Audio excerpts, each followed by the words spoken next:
Hello everybody, Andrew Casey from Hypersanitybooks. I apologise it's been a while since I have done a video. I've been focusing on the Hypersanity Animals channel and building it up. I also had to spend a lot of time working on the other manuscript for the Christmas book. The Arsehole Who Didn't Want to Celebrate Christmas will be more targeted towards a mature audience, though don't get carried away with the title, it's not as bad as it sounds. Otherwise, for now, we're focusing on Jingle All the Way, a nice classic family movie, or so it seems. With the case study at hand, I want to talk about parental alienation as the main focus on the review to the movie. Otherwise, let's get into it.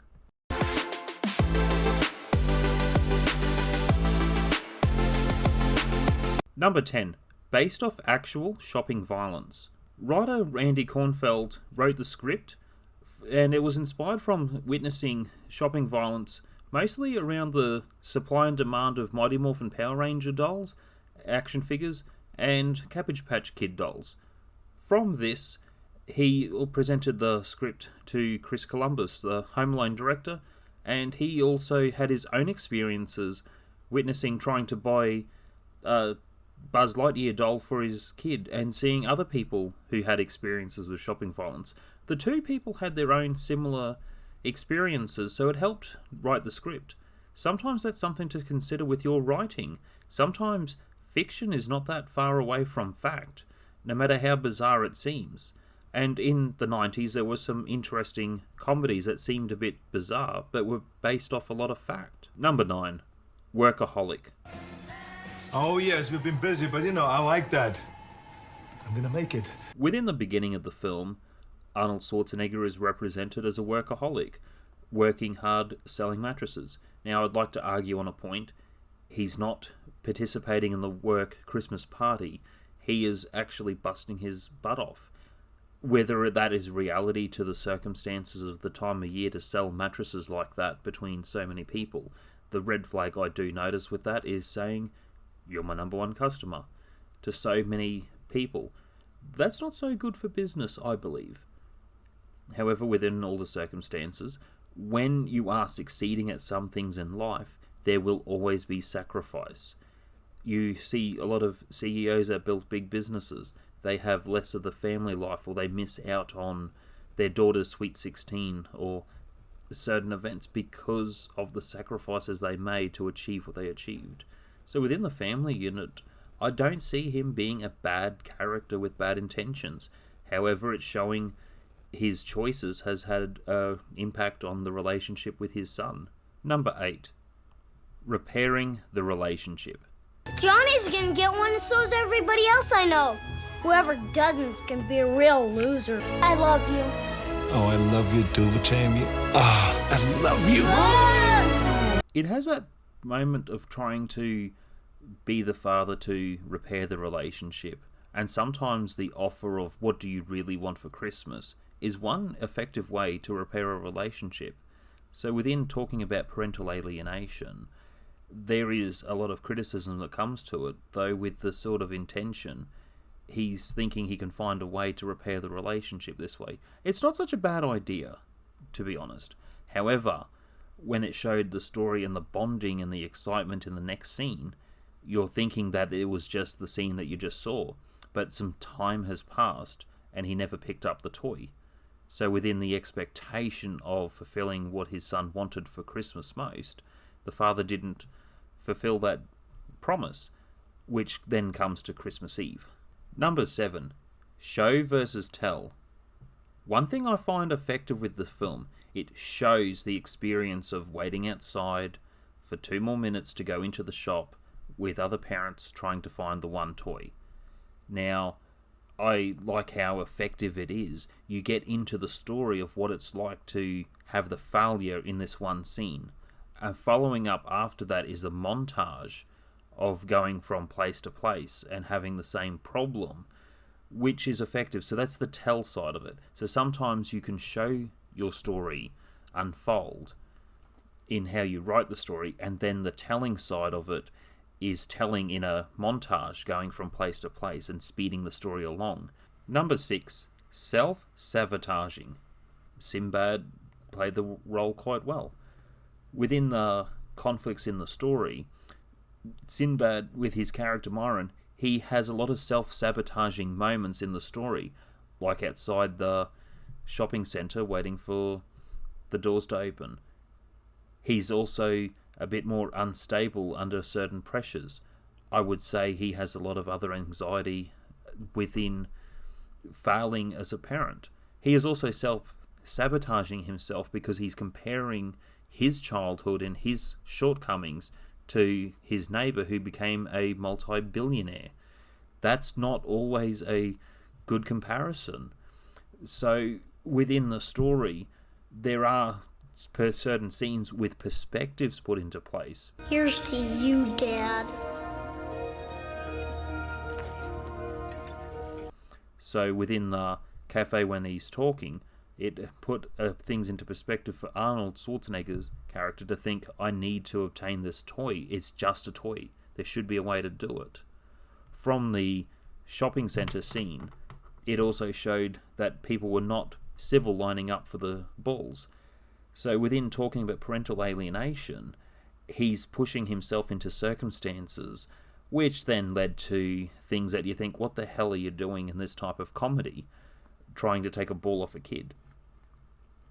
Which then led to more escalation of poor choices, trying to do a deal with criminals, who you can definitely not trust. See, with certain comedies, we see characters put themselves in vulnerable, stupid situations. Number 5, the wrong side of the law. So there's a cop within the story where he gets his speeding ticket within the beginning, and he has a lot of encounters with this police officer, and sometimes it just keeps pushing to something more and more within the story that makes the police officer seem like he's an antagonistic force to create obstacles for the main character. Number 4, created a backstory. So could you get her on the phone, please? I think she's in the shower, Howard. Do you want me to go check? No! With his character, he created a backstory for his character. The backstory in the premise is to say that he sued his boss from a previous employer as a way of getting the money. Now, within his character being a weasel as to what he uses with his own words, there are a lot of scenes that show parental alienation with what he's doing, being around the other person's wife and family the way he is. He's being too involved to purposely play a game. Oh, these cookies! I gotta get the recipe from Les. Put that cookie down! Now! Yeah, I agree, put the cookie down. Show some bloody respect. Now, within the other part of putting the light on the top of the Christmas tree, even though the father is absent within the time, and it's Christmas Eve, I mean, you know, our angel is up on the tree. Now, he had some sort of part with his character that did make the story interesting. Also, a weasel that you can't trust. So, creating backstories for certain characters or getting opinions is not such a bad idea.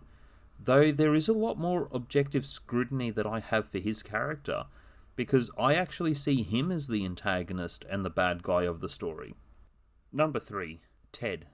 With the Ted character, he is womanizing within the first time you see his character introduced in the karate grading. With the way he talks to certain women, you know he has a bit more going on between married women. Now, talking about parental alienation, there are children involved within each person that he's possibly jumping between. Now, this is just theorizing. However, his son brings up a concern, and I can't show the footage, I don't have it unfortunately. My dad never did this sort of stuff before until my parents got divorced. Hey, maybe your parents should get divorced too. It did wonders for my dad.